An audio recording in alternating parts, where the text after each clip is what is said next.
the food that's on our table. With today's industrialized method of food production, is what we eat really safe?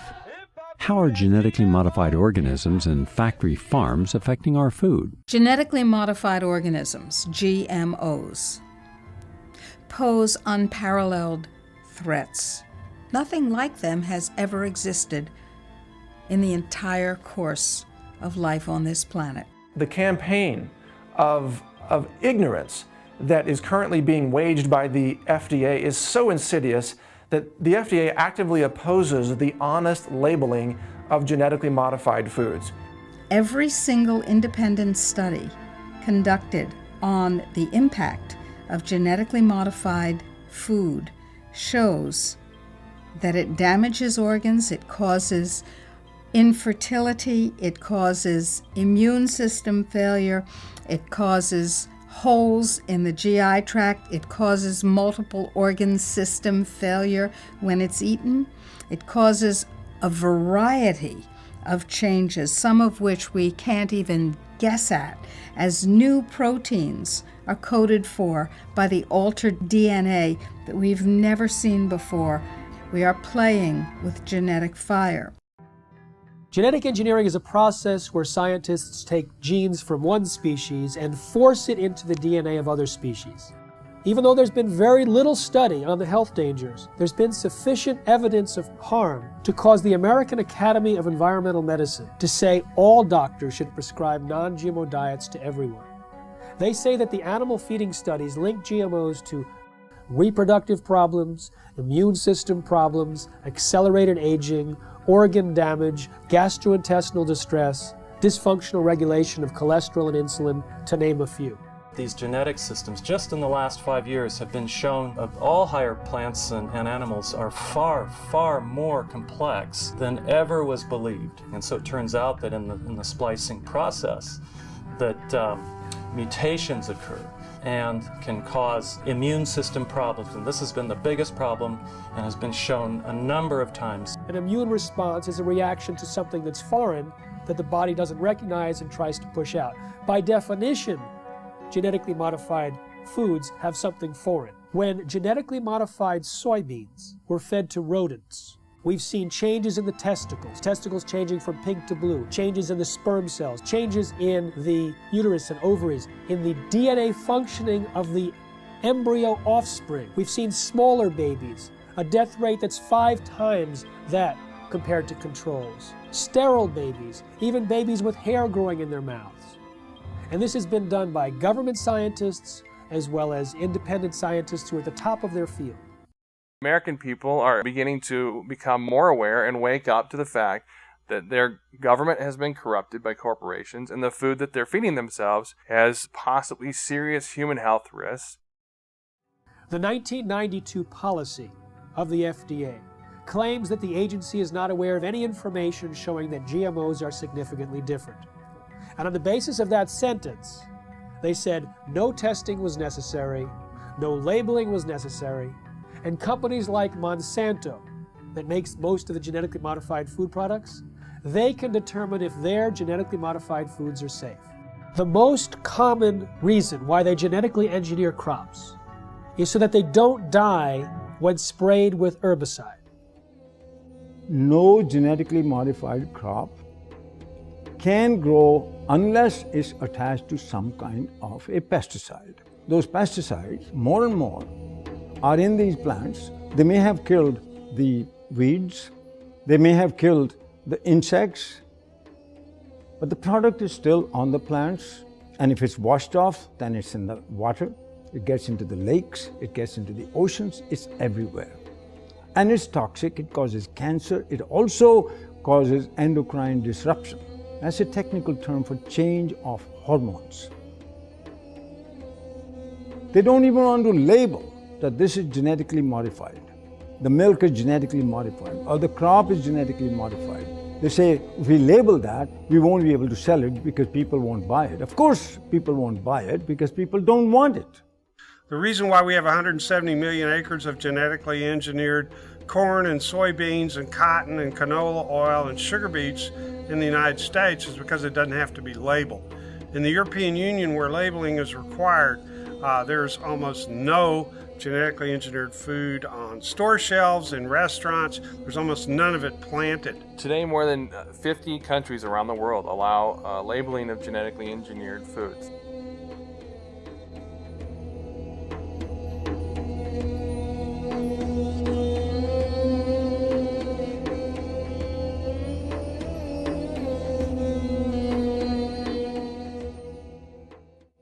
The FDA came out with its infamous policy stating that genetically engineered foods are substantially equivalent to non-genetically engineered foods.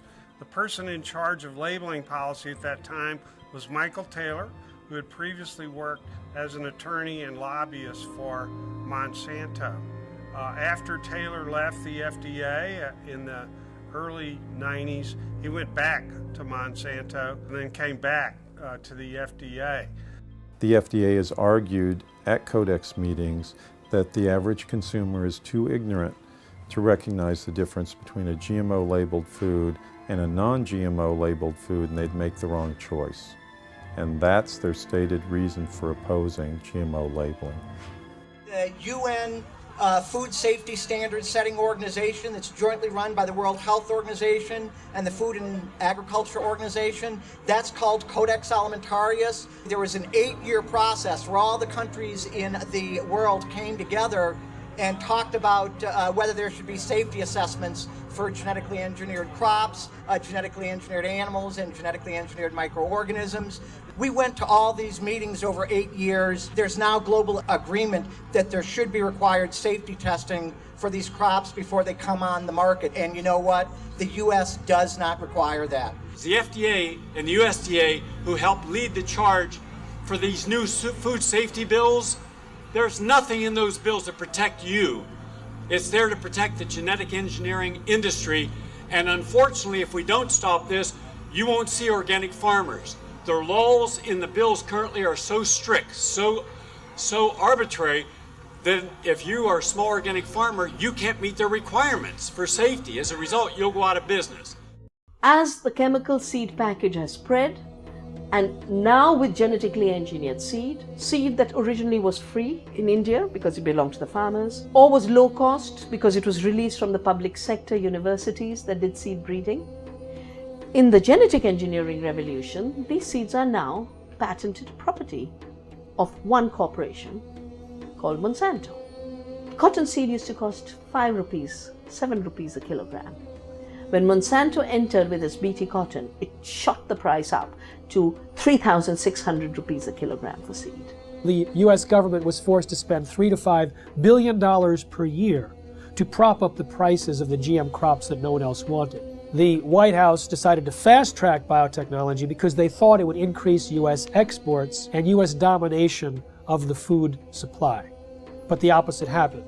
And so the U.S. government was forced to spend $3 to $5 billion per year to prop up the prices of the GM crops that no one else wanted. So instead of admitting that they were a failure and withdrawing them, they've been trying to push open the markets, bullying other countries. George Bush filed a lawsuit essentially with the World Trade Organization against Europe, saying that their rejection of genetically modified foods was an illegal trade barrier. We know from WikiLeaks that the entire State Department apparatus has been used to try and push GMOs into other countries. In fact, the U.S. ambassador to France suggested that the United States create a hit list to retaliate against those players in Europe that were rejecting GMOs. Over and over again, the U.S. government has proved that their agenda is to promote biotechnology at any cost. The GMO standards are being passed at the Codex level because, frankly, through lies. They're telling them that they're safe crops, that they're safe food products. They don't need to be labeled. We've been fighting for years to get mandatory labeling of GMO foods. We almost succeeded. But what happened is at the last Codex meeting in Geneva is that the U.S. tried to force this issue and actually called for a vote of this issue, and they lost. They actually lost because they wanted to use it as a bargaining chip for WTO, World Trade Organization, trade dispute to ram GMO foods down the mouths of the European Union, China, and Russia, and they lost. NAFTA, the North American Free Trade Agreement, it basically forced corn that was largely genetically engineered into Mexico and took a couple of million farmers off the land because they couldn't compete with U.S. subsidized corn. And so the amount of millions of metric tons that was pushed into Mexico, some of it was planted and it's genetically engineered, and it has cross-pollinated with the indigenous corn varieties in Mexico, which are the source of the genetic diversity of corn in the world. So it's a treasure that has been polluted. In India, 250,000 farmers have committed suicide because they cannot sustain input costs. The majority of farm suicides in India are in the cotton belt. 84%, according to our study done in Vidarbha, are linked to purchase of BT cotton seeds. So we call these seeds of suicide. The poor people, the poor small peasant, was wiped out right in the beginning because they couldn't afford these chemicals. Shamla's fields were once fertile, but now they bring her only sadness. Her husband Chandar owed over $5,000 in debts and was hoping for heavy rains this season. 3 days ago, she tells me, he hung himself here. Ironically, the rains came a day after he died. The most comprehensive analysis of GMOs shows that they actually reduce yield. But sustainable technologies, they can increase yield by an average of 79%. GMOs are stealing the money away from these more appropriate technologies. The ISTAD report proved that organic and sustainable agriculture had the same and higher yields than conventional, chemical-intensive, genetically engineered crops. These herbicides are actually having a major impact in killing the beneficial soil microorganisms in the soil. As a result of the loss of beneficial soil microorganisms, not only have the yields gone down, but there's been a dramatic increase in the rise of crop diseases, which are infecting corn and soybeans in the U.S. For one example of many, in 2001, a small California biotech company called Epicite patented a gene, which causes both men and women who eat it, in the form of any product, to produce antibodies to sperm. If the men eat the Epicite gene, they produce antibodies to their own sperm, rendering them irreversibly sterile.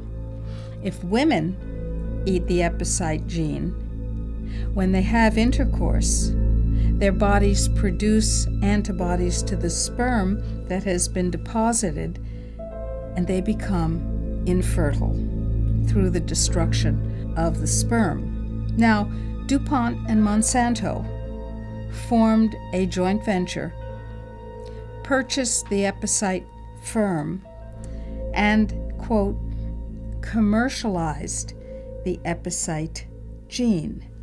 Do you want to know if the food that you're eating contains the Epicite gene? Sure you do. How about the food that your children are eating, or your grandchildren? Sure you do.